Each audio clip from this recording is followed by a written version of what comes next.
કેમ છે વિદ્યાર્થી મિત્રો? હું સંજય લાઠિયા તમારું હાર્દિક સ્વાગત કરું છું.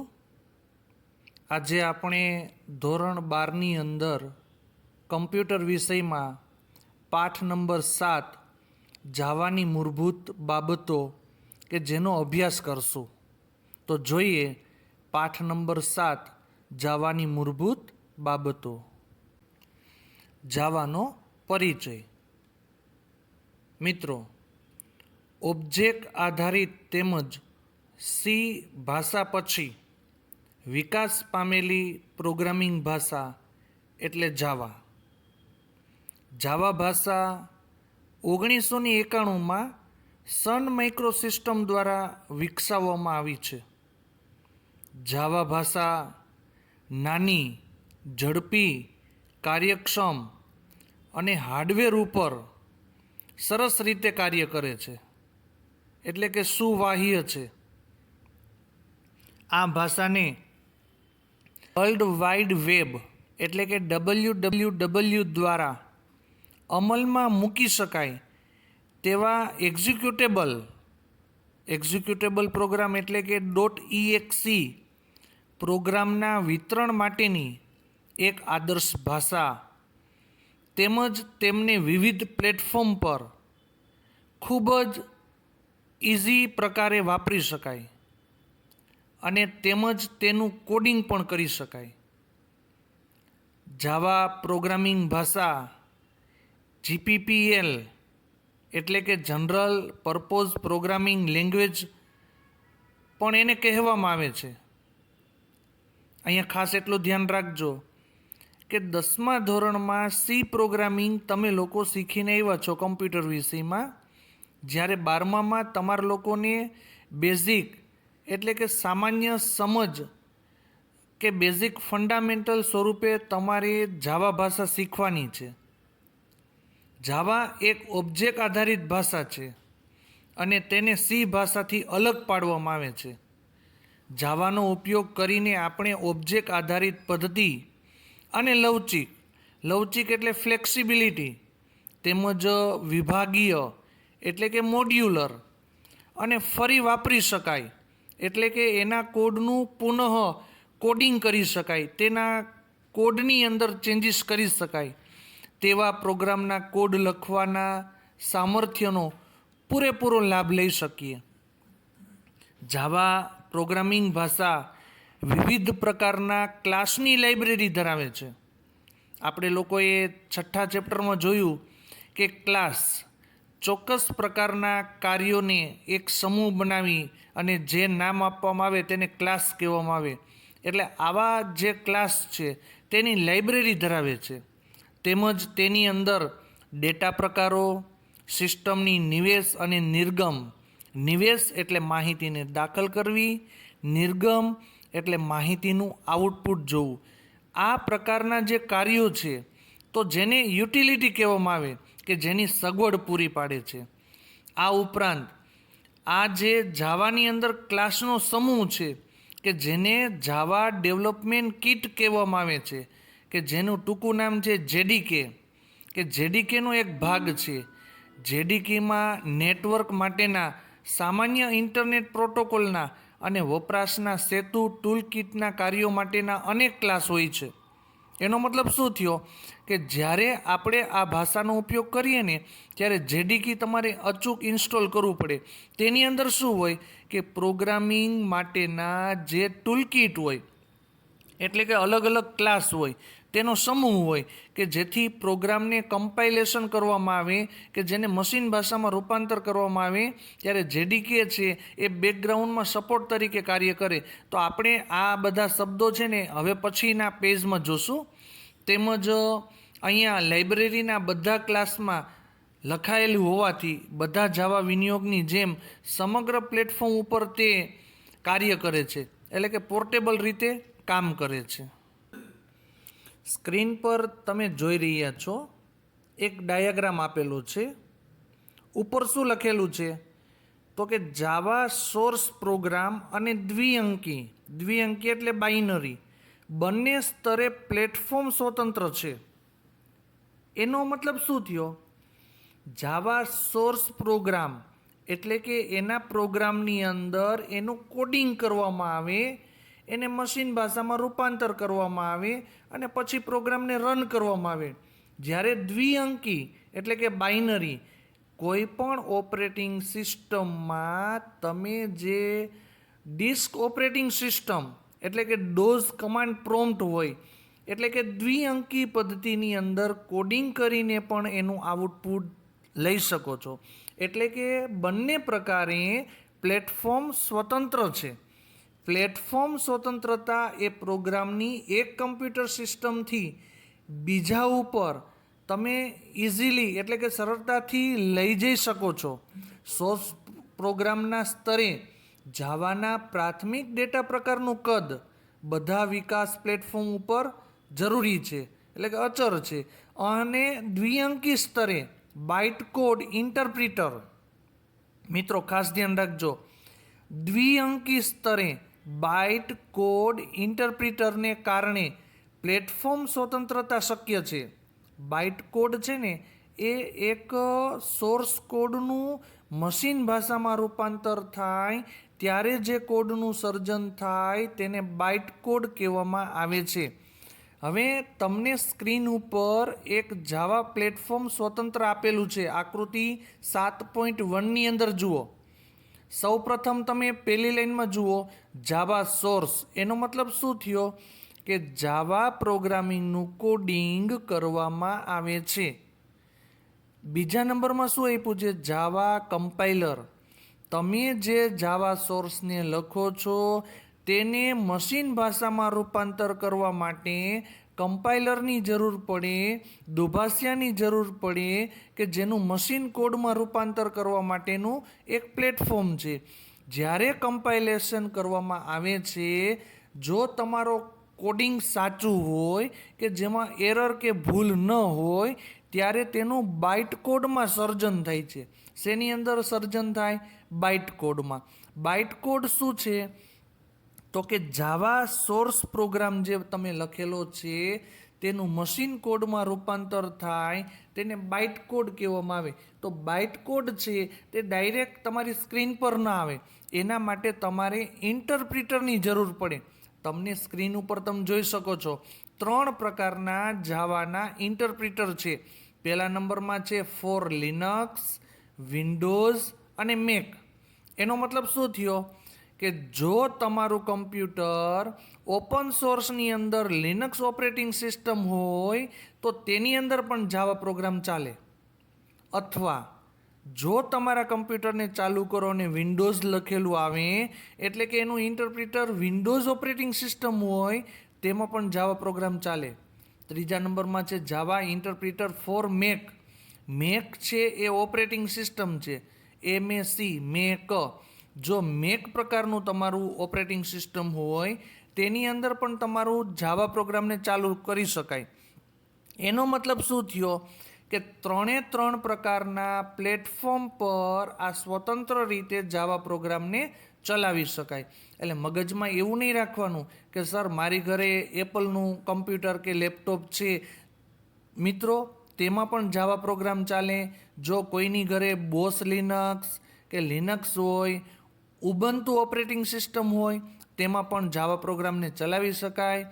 અને રેગ્યુલર આપણી પાસે જે કમ્પ્યુટર લેબમાં યુઝ કરી વિન્ડોઝ ઓપરેટિંગ સિસ્ટમ તેની અંદર પણ જાવા પ્રોગ્રામને ચલાવી શકાય.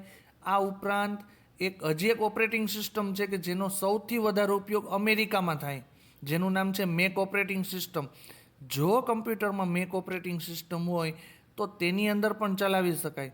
મિત્રો આટલું યાદ રાખજો, અલગ અલગ પ્રકારની ઓપરેટિંગ સિસ્ટમ હોય. આપણા દેશની અંદર એટલે કે ઇન્ડિયા ભારતની અંદર સૌથી વધારે પ્રચલિત ઓપરેટિંગ સિસ્ટમ છે તેનું નામ છે વિન્ડોઝ. અને તમને ખ્યાલ છે તેના ઓનરનું નામ શું છે? વિન્ડોઝના ઓનરનું નામ તો કે બિલ ગેટ્સ.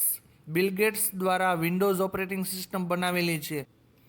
તમને જે સ્ક્રીન પર હવે જે રજૂ કરેલું છે તે જાવા પ્રોગ્રામ છે. મિત્રો સ્વાભાવિક છે કે તમને પ્રશ્ન થાય કે સર થિયરી તો અમે સ્ટડી કરી પણ જાવા પ્રોગ્રામ બનાવવો કેમ? તો જોઈએ જાવા પ્રોગ્રામ કેમ લખવો. તો સૌ પ્રથમ તમારે શું કરવાનું, તમારા કમ્પ્યુટરમાં સાઇટ નામનો પ્રોગ્રામ ડાઉનલોડ કરવાનો. SCITE SciTE program. આપણા અભ્યાસક્રમમાં ગવર્મેન્ટે આ સોફ્ટવેર આપેલો છે, માટે એનું નામ છે સાઇટ. આ પ્રોગ્રામને ઇન્ટરનેટની મદદથી ડાઉનલોડ કરવાનો અને ઇન્સ્ટોલ કરો. અને એમની સાથે JDK જાવા ડેવલપમેન્ટ કિટ છે તેને પણ ડાઉનલોડ કરવાની છે. માટે મેં શું લખેલું છે, સૌ પ્રથમ તમારા કમ્પ્યુટરમાં સાઇટ પ્રોગ્રામ ઓપન કરો. જે પ્રોગ્રામ ઓપન થાય ને એમાં નીચે મુજબનું કોડિંગ કરો. તમારી સ્ક્રીન ઉપર મેં યલો કલરમાં આપેલું છે કે કોડિંગ કરવાનું. અને મિત્રો ખાસ એક વસ્તુ સમજજો કે જાવા પ્રોગ્રામ સેન્સિટિવ ભાષા છે, એટલે કે તેનું કોડિંગ તમે જ્યારે કરો છો તેની લાઇબ્રેરી પ્રમાણે કોડિંગ કરવાનું. જે શબ્દ કેપિટલ છે તેને કેપિટલ લખવાના, જે શબ્દો સ્મોલ એટલે કે બીજી ABCDમાં છે તેને એની અંદર જ લખવાના. ખાસ ધ્યાન રાખજો કે જ્યારે પ્રોગ્રામિંગ કરો છો ત્યારે કેપિટલ હોય તો કેપિટલ, સ્મોલ હોય તો સ્મોલ, તો જ એ પ્રોગ્રામ કાર્ય કરશે. તો જોઈએ સૌ પ્રથમ શું લખવાનું, પબ્લિક ક્લાસ સિમ્પલ. પહેલી લાઈનમાં મેં લખ્યું છે પબ્લિક ક્લાસ સિમ્પલ. સિમ્પલ છે એ ફાઇલનું નામ છે. આપણે જે ક્લાસ ડિફાઇન કર્યો તેનું નામ છે સિમ્પલ. પછી બીજી લાઈનમાં મેં કરલી બ્રેકેટ કર્યો છે. પછી એન્ટર મારીને ત્રીજી લાઈનમાં પબ્લિક સ્ટેટિક વોઇડ મેઇન. બ્રેકેટની અંદર સ્ટ્રિંગ, સ્ટ્રિંગની અંદરનો S કેપિટલ લખવાનો છે.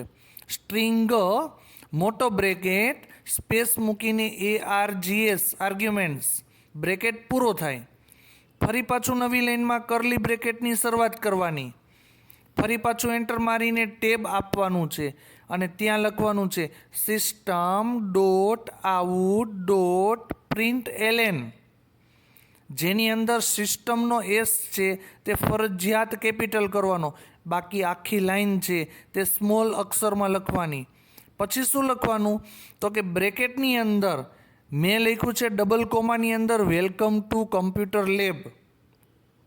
જે ડબલ કોમામાં લખેલું છે ને તેને સ્ટ્રિંગ કહેવામાં આવે. સ્ટ્રિંગ એટલે વાક્ય રચના. મારે જે સ્ક્રીન ઉપર મેસેજને મૂકવો છે, જે સૂચના લખાવી છે કે પ્રોગ્રામના અમલ દરમિયાન સ્ક્રીન ઉપર રજૂ થાય, આ વાક્ય રચનાને સ્ટ્રિંગ કહેવાય. હંમેશા સ્ટ્રિંગ લખો ને તેને ડબલ અવતરણ ચિહ્નની અંદર લખવી પડે. અને કીબોર્ડ દ્વારા જ્યારે લખવામાં આવે ત્યારે શિફ્ટ કી સાથે ડબલ કોમા કરવાના છે, સિંગલ કોમા કરવાના નથી. અને મેસેજ છે, મેસેજ ડબલ કોમાની અંદર તેને કેપિટલ કે સ્મોલ ગમે તે પ્રકારે તમે લખી શકો છો. મેં બ્રેકેટ પૂરો કરી અને સેમિકોલન કર્યો. સેમિકોલન એટલે વાક્ય રચના મારી અહીંયા પૂરી થાય અથવા તો મારી લાઈન અહીંયા પૂર્ણ થાય. એન્ટર મારીને કરલી બ્રેકેટ પૂરો, ફરી પાછો એન્ટર આપીને કરલી બ્રેકેટ પૂરો. પછી આ પ્રોગ્રામને તમારે સેવ કરવાનો છે. તો સેવ કરતી વખતે ખાસ ધ્યાન રાખજો, તમે જે નામે ક્લાસને ડિફાઇન કર્યો છે એ જ નામે તમારે લખવાનું છે. મેં શું લખ્યું છે, પબ્લિક ક્લાસ સિમ્પલ. એટલે મેં સેવ કોના નામે કર્યો, simple.java નામ આપીને મેં સેવ કરેલો છે. પછી આ ફાઇલને કમ્પાઇલ કરવાની, આ ફાઇલને રન કરવાની. તો પછીની જે સ્લાઇડ આવે ને ત્યારે કમ્પાઇલેશન અને રન કેવી રીતનું કરવું ને તે પણ આપણે જોશું. મિત્રો આપણે કમ્પ્યુટરમાં કઈ રીતનું કોડિંગ કરવું તે જોયું. હવેનું જે સ્ક્રીન પર દેખાય ને તે એક પ્રક્રિયા છે કે કમ્પ્યુટર કઈ રીતે કાર્ય કરે છે. તમે જે કોડિંગ કરો તેનું કમ્પાઇલેશન કરો, ઇન્ટરપ્રિટરની અંદર આવે તે કામ કેમ કરે. તો સ્ક્રીન પર જુઓ કે જાવા પ્રોગ્રામને કમ્પાઇલ કરવાની અને અમલ થવાની પ્રક્રિયા. સૌ પ્રથમ પહેલા નંબરમાં જુઓ જાવા સોર્સ ફાઇલ, એટલે કે જાવા પ્રોગ્રામને લખવામાં આવે છે તેનું કોડિંગ કરવામાં આવે.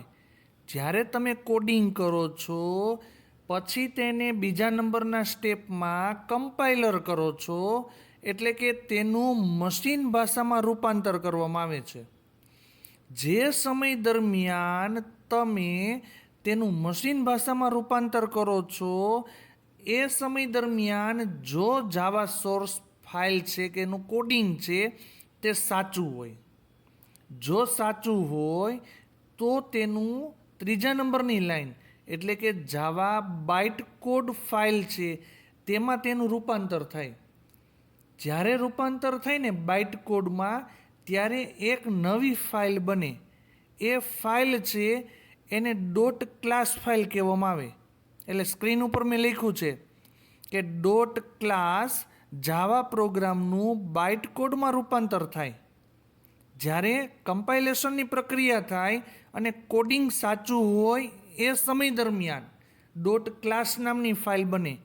જો પ્રોગ્રામના કોડિંગમાં ભૂલ હોય, એરર આવે, તો ડોટ ક્લાસ નામની ફાઇલ બનતી નથી અને આપણને સૂચન કરવામાં આવે કે તમારી આ ભૂલ છે તેને સુધારો. એ કોણ કરે? તો કે જ્યારે તમે જેડીકે નામની કીટ ઇન્સ્ટોલ કરો છો તેની અંદર અલગ અલગ પ્રકારના ક્લાસ હોય. આ દરેક ક્લાસ છે ને એ કોડિંગને ચેક કરે કે એના નિયમ પ્રમાણે લખેલા છે, એને ક્યાંય ભૂલ કરેલી છે કે નહીં. જો ભૂલ કે એરર આવે ત્યારે મેસેજ આવે કે તમારું કમ્પાઇલેશન સક્સેસ પૂર્ણ થયું નથી. જો થઈ જાય તો ડોટ ક્લાસ નામની ફાઇલ બને. જ્યારે ડોટ ક્લાસ નામની ફાઇલ બને ને એટલે સમજવાનું કે જાવાનું બાઇટ કોડમાં રૂપાંતર થઈ ગયું. જ્યારે બાઇટ કોડમાં રૂપાંતર થાય ત્યારે આ ફાઇલનું જે કોડિંગ છે એને જેવીએમ એટલે કે જાવા ઇન્ટરપ્રિટર છે તેના તરફ એને રવાના કરે. એટલે કે તમારી ફાઇલ ઇન્ટરપ્રિટરમાં ડોટ જાવા તરીકે રન થાય. આપણે કોઈ પણ ફાઇલને સેવ કરી છીએ ત્યારે નામ છે, નામની પાછળ ડોટ જાવા લખી.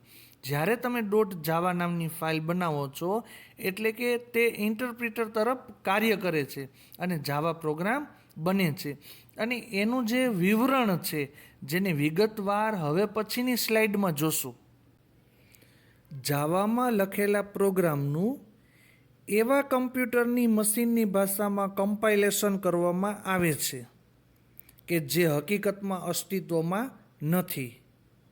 મિત્રો, આપણે પાઠ ચાલુ કર્યો ત્યારના એક શબ્દ લીધો કે કમ્પાઇલેશન, દુભાષીઓ કે કમ્પાઇલર. જે શબ્દ બોલીએ છીએ પરંતુ હકીકતમાં અસ્તિત્વમાં નથી. આ પ્રકારના વર્ચ્યુઅલ કમ્પ્યુટર જાવા વર્ચ્યુઅલ મશીન એટલે કે તેને જેવીએમ કહેવામાં આવે છે. જાવા વર્ચ્યુઅલ મશીનની યાંત્રિક ભાષાને જાવા બાઇટ કોડ કહેવામાં આવે છે. દરેક પ્રકારના કમ્પ્યુટર માટે અલગ અલગ જાવા બાઇટ કોડ ઇન્ટરપ્રિટરની જરૂર રહે છે. જાવા બાઇનરી ફાઇલ્સ વાસ્તવમાં બાઇટ કોડના સ્વરૂપમાં હોય છે, જે કોઈ પણ એક પ્રોસેસર અથવા કોઈ પણ ઓપરેટિંગ સિસ્ટમ માટે ચોક્કસ નથી.